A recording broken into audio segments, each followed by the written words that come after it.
ಎಲ್ಲರಿಗೂ ನಮಸ್ಕಾರ. ಡಿಡಿ ಟಿವಿಯ ಮತ್ತೊಂದು ವಿಡಿಯೋಗೆ ಸ್ವಾಗತ. ಏನೇ ಆಗ್ಲಿ ಎಂತದೇ ಆಗ್ಲಿ RCB ಫ್ಯಾನ್ಸ್ ಬಿಟ್ಕೊಡಲ್ಲ, ಗೊತ್ತಿರೋ ಮಾತೆ. ಆದ್ರೆ ಏನಾಗ್ತಾ ಇದೆ ಅಂದ್ರೆ ಬೀಜ ಬಾಯಿಗೆ ಬರುತ್ತೆ ಅಂತ ನೋಡಿ, ಸೇಮ್ ಆಸ್ ಇಟ್ ಈಸ್. ಏನಕ್ಕಂದ್ರೆ 97ಗೆ 1 ವಿಕೆಟ್ ಗುರು, ಅಂತದ್ರಲ್ಲಿ 119ಗೆ 6 ವಿಕೆಟ್. ಯಾವ ಲೆಕ್ಕ ಹೇಳಿ? ಕರೆಕ್ಟ್ ಆಗಿ RCB ಅವರು ಓದಿದ್ರೆ 12 ಮ್ಯಾಚ್ ಮುಗ್ದಿರೋದು, ಅಂತದ್ರಲ್ಲಿ 14 ಓವರ್ ತಗೊಂಡ್ಬಂದ್ರು. ಎನಿವೆ ಗೆದ್ದಿದ್ದಾರೆ, ಸಂತೋಷ. ಏನಕ್ಕಂದ್ರೆ ಒಬ್ಬ ಕಾರ್ತಿಕ್ ಇನ್ನೊಬ್ಬ ಅಪೋಸಿಟ್ ಬ್ಯಾಟ್ಸ್ಮನ್ ಯಾರು ಒಬ್ರು ಹೋಗಿದ್ರು ಅಲ್ಲಿ ತುಂಬಾ ಡೌಟ್ ಇತ್ತು ಮ್ಯಾಚ್. ಮತ್ತೆ ಈ ಮ್ಯಾಚ್ ಬಗ್ಗೆ ಮಾತಾಡೋಣ. ಚಾನಲ್ ಯಾರು ಹೊಸ ನೋಡ್ತಾ ಇದ್ರೆ ಮಿಸ್ ಮಾಡ್ತಾನೆ ಸಬ್ಸ್ಕ್ರೈಬ್ ಮಾಡಿ, ಲೈಕ್ ಮಾಡಿ, ಶೇರ್ ಮಾಡಿ. ನೋಡಿ, ಮೊದಲೇದಾಗಿ ಹೇಳಿದ್ದೆ, ಇವತ್ತು ಟಾಸ್ ಗೆದ್ರೆ RCB ಅವರು ಚೇಜಿಂಗ್ಗೆ ತಗೊಂಡ್ತಾರ ಅಂತ. ಖಂಡಿತವಾಗ್ಲೂ ಚೇಜಿಂಗ್ಗೆ ತಗೊಂಡ್ರು. ಅದರಲ್ಲಿ ತುಂಬಾ ಇಂಪಾರ್ಟೆಂಟ್ ಆಗಿ ಮೊಹಮ್ಮದ್ ಸಿರಾಜ್ ಆಗ್ಲಿ, ನಮ್ಮ RCB ಬೌಲರ್ ಯಶ್ ದಯಾಳ್ ಆಗ್ಲಿ, ಕರಣ್ ಶರ್ಮಾ ಆಗ್ಲಿ, ಒಳ್ಳೊಳ್ಳೆ ಟೈಮ್ಗೆ ಯಾವ್ಯಾವ ಟೈಮ್ಗೆ ಯಾವ ವಿಕೆಟ್ ಬೇಕಂತ ಕರೆಕ್ಟ್ ಆಗಿ ತಗೊಂಡ್ರು. ಇದು ತುಂಬಾ ಸಂತೋಷದ ವಿಷಯ.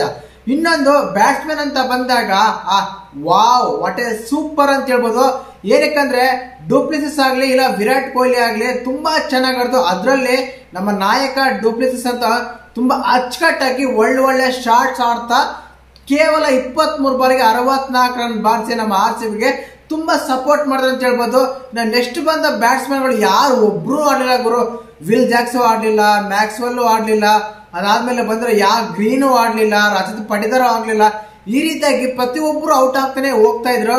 ಬಟ್ ನಮ್ಮ ಆಪತ್ ಬಾಂಧವ ಅಂತ ಕರೆಪಡೋ ಕೇವಲ ದಿನೇಶ್ ಕಾರ್ತಿಕ್ ಮಾತ್ರ ಮತ್ತೊಮ್ಮೆ AB ಡಿವಿಲಿಯರ್ಸ್ ತರ ದಿನೇಶ್ ಕಾರ್ತಿಕ್ ಬಂದು ತುಂಬಾ ಚೆನ್ನಾಗಿ ಆಡಿದ್ರು. ಖಂಡಿತವಾಗ್ಲೂ ಯಾವುದೇ ಒಂದು ಮ್ಯಾಚ್ ತಗೊಂಡಾಗ RCB ಅವ್ರು ಮಾತ್ರ ಈಸಿಯಾಗಿ ಗೆಲ್ಲೋದು ಇಲ್ಲ, ಫ್ಯಾನ್ಸ್ಗೆ ಖುಷಿ ಕೊಡೋದಾಗ್ಲಿ ಇಲ್ಲ ಟೆನ್ಷನ್ ಕೊಡೋದಾಗ್ಲಿ ಕಡಿಮೆ ಮಾತ್ರ ಮಾಡೋ ಚಾನ್ಸೇ ಇಲ್ಲ.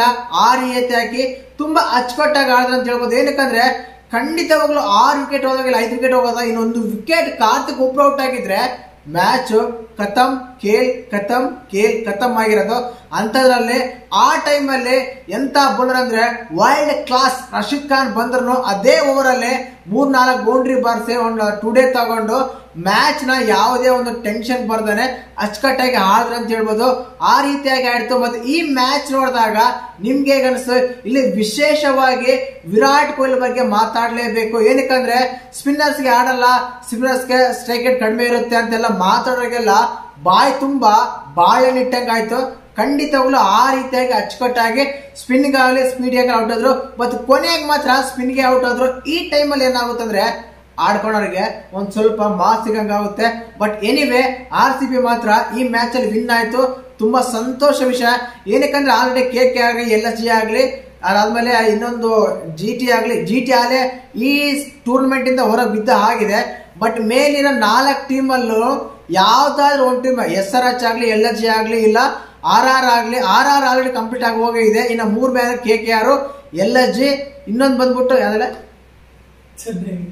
ಅಲ್ಲ LSG, KKR, LSG ಆಗ್ಲಿ KKR ಆಗ್ಲಿ ಹೈದರಾಬಾದ್ ಆಗ್ಲಿ ಈ 3 ಟೀಮ್ಗಳಲ್ಲಿ ಕಂಟಿನ್ಯೂಸ್ ಸೋಲ್ತಾನೆ ಇರ್ಬೇಕು. 4 ಮ್ಯಾಚ್ ಇದೆ. ಆ 4 ಮ್ಯಾಚ್ ಅಲ್ಲಿ ಯಾರೋ ಒಬ್ಬರು ಸೋತ್ರು ನಮ್ಮ RCB ಇರೋ 3 ಮ್ಯಾಚ್ ಗೆದ್ರು ಖಂಡಿತವಾಗ್ಲೂ ಪ್ಲೇ ಹೋಗೋದಂತೂ ಗ್ಯಾರಂಟಿ. ಇವತ್ತು ಒಂದೇ ಒಂದು ಮ್ಯಾಚ್ ಗೆದ್ದಿರೋದಕ್ಕೆ ಟಾಪ್ ಅಲ್ಲಿರೋದು 7th ಪ್ಲೇಸ್ ಬಂದಿದೆ. ತುಂಬಾ ಖುಷಿ ಪಡೋ ವಿಷಯ. ಏನಕ್ಕಂದ್ರೆ ಯಾವ್ದೇ ಒಂದು ಟೀಮ್ ಆಗ್ಲಿ ಫ್ರಾಂಚೈಸಿ ಆಗ್ಲಿ ಕೊನೆಗೆ ಹೋದ್ರೆ ಅದೊಂಥರ ಬೇಜಾರು. ಅದರಲ್ಲಿ ವರ್ಲ್ಡ್ ಅಲ್ಲಿ ಅತಿ ಹೆಚ್ಚಾಗಿ ಫ್ಯಾನ್ಸ್ ಅಂದ್ರೆ ನಮ್ಮ RCB ಬಾಟಮ್ ಅಲ್ಲಿ ಇರೋದ್ರೆ ತುಂಬಾ ಬೇಜಾರು ವಿಷಯ. ಬಟ್ ಅದಕ್ಕೆ ಸ್ಥಾನ ಬಿಟ್ಕೊಟ್ಟಿಲ್ಲ ಅನ್ಸುತ್ತೆ. ಖಂಡಿತವಾಗ್ಲೂ ಇನ್ನ ಬರೋ ಮ್ಯಾಚ್ ಕೂಡ ಗೆಲ್ತಾರ ಅಂತ ಈ ಮೂಲಕ ಒಂದು ಆಶ್ವಾಸನೆ ಕೊಟ್ಟಿದ್ರು, ಒಂದು ನಂಬಿಕೆ ಕೂಡ ಬಂದಿದೆ. But middle order Maxwell, Jacks ಖಂಡಿತವಾಗ್ಲೂ ಮುಂದೆ ಮ್ಯಾಚ್ ಅಲ್ಲಿ ಆಡ್ಲೇಬೇಕು. ಈ ರೀತಿ ಆಡಿದ್ರೆ ಗೆಲ್ಲಕ್ ಆಗಲ್ಲ ಗುರು ಅಂತ ಈ ಮೂಲಕ ಹೇಳ್ಬೋದು. ಮತ್ತೆ ನಿಮ್ಗೆ ಮ್ಯಾಚ್ ನೋಡಿದಾಗ ಯಾವ ರೀತಿ ಅನ್ಸಂತ ಕಮೆಂಟ್ ಮಾಡಿ. ಹಾಗೇನೆ ವಿಡಿಯೋ ಇಷ್ಟ ಆಗಿದ್ರೆ ಇಲ್ಲ ಚಾನಲ್ ಯಾರು ಹೊಸದಾಗಿ ನೋಡ್ತಾ ಇದ್ರೆ ನಮ್ಮ DD ಟಿವಿಯನ್ನ ಕನ್ನಡನ ಸಬ್ಸ್ಕ್ರೈಬ್ ಮಾಡಿ, ಲೈಕ್ ಮಾಡಿ, ಶೇರ್ ಮಾಡಿ. ಜೈ ಹಿಂದ್, ಜೈ ಕರ್ನಾಟಕ ಮಾತೆ.